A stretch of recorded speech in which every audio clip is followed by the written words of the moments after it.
to Open Med School. I am Dr. Andrews, Professor of Medicine and Consultant Neurologist. Today I am going to discuss with you CBME Internal Medicine 5.9 liver disease, the risk factors.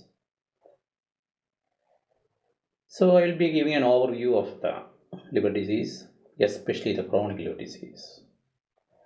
Chronic liver disease is the result of the repeated damage to liver by a variety of etiological factors. They include viruses, toxins, alcohol, and also genetic factors. Chronic liver disease is defined as a progressive liver dysfunction for 6 months or longer.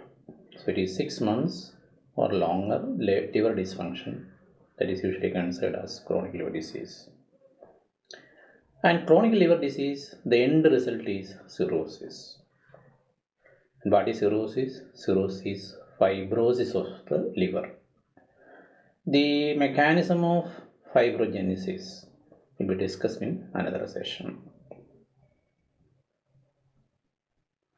So, before going to the disorders of liver, we should know what is the role of liver. Liver has got predominantly 4 functions. Number 1, storage function. So it is a storehouse for glycogen. That is, when you require glucose, the immediate response is from the liver. Liver splits the glycogen into glucose. It stores iron, vitamins. So 3 important things to remember. Second is breakdown of substances. First and foremost, the bilirubin. That is, the bilirubin is conjugated by glucuronic acid. And second, it detoxifies many toxins, drugs, including toxins like ammonia, is converted to urea. Liver has got synthetic functions. It synthesizes albumin, many coagulation factors, cholesterol. So it has got a synthetic function. It plays a role in the immune function. So when the liver is damaged, this will lead on to disorders of all these.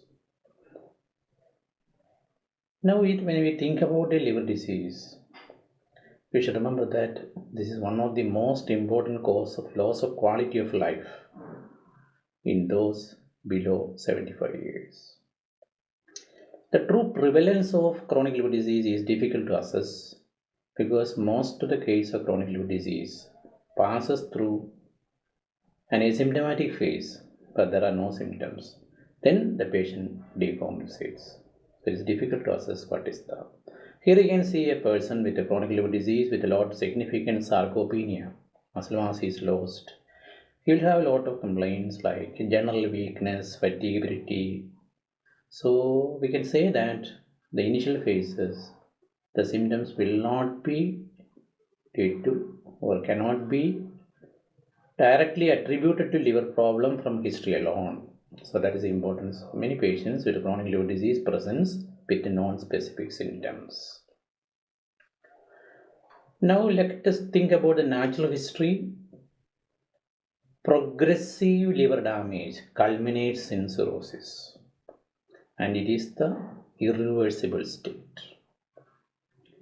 As mentioned earlier, chronic liver disease is due to repeated insults to the liver, and that causes inflammation, that is hepatitis. Or sometimes it produces biliary obstruction, it produces cholestasis, that is impairment of the bile flow. Excess deposition of fat occurs in the liver, that is called the fatty liver, and fatty liver itself can lead on to hepatitis, is called steatohepatitis. So chronic liver disease at the end stage, after inflammation, it produces fibrosis. As mentioned, cirrhosis is the remodeling that is occurring in the liver. That is, there is regeneration and degeneration. Regenerating nodules are occurring.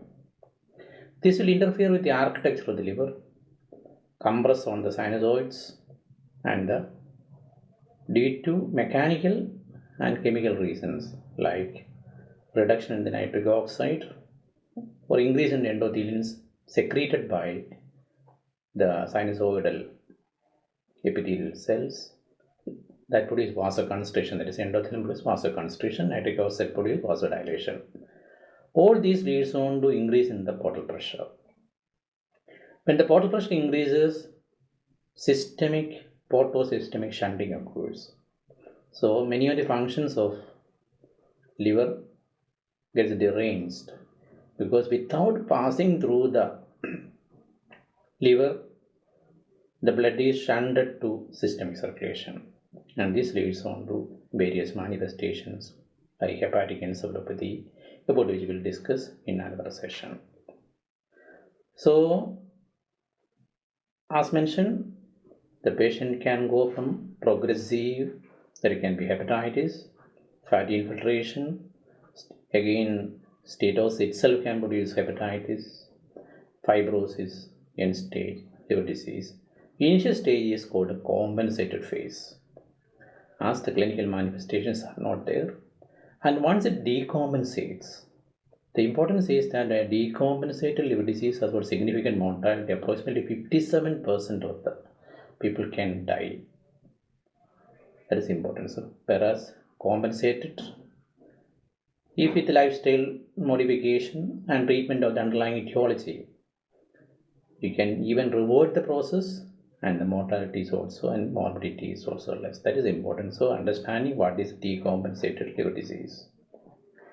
So, decompensation occurs when the remaining normal liver tissue is unable to function properly, and this will lead on to the coagulopathy, jaundice, encephalopathy. These are three important points we can remember.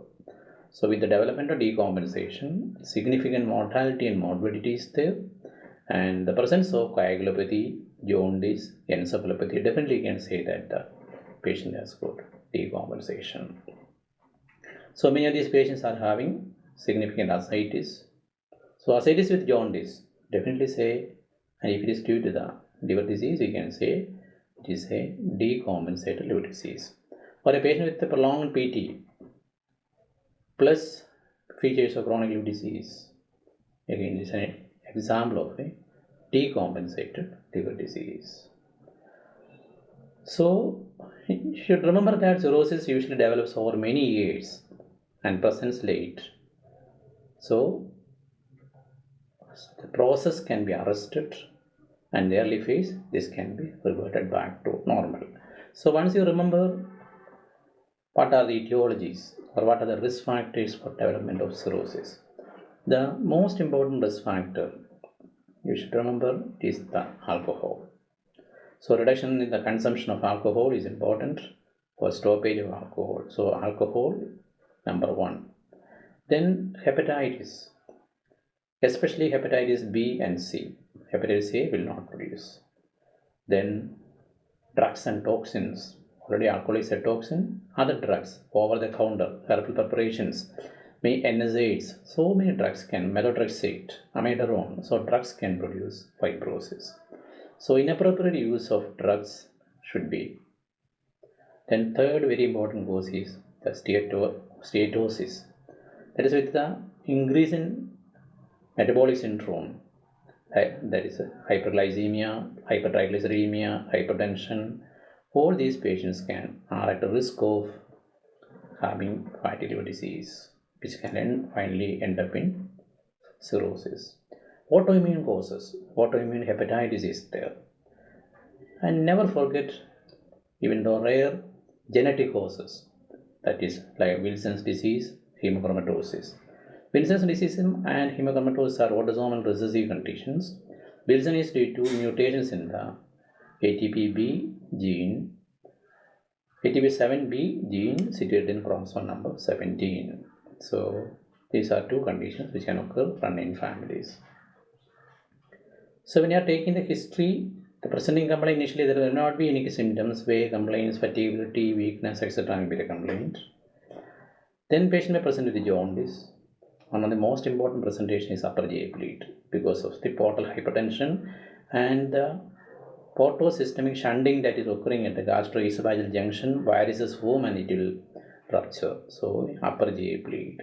Patient may come with abdominal distension and pedal edema. Again, remember, abdominal distension is the major complaint and pedal edema occurs later.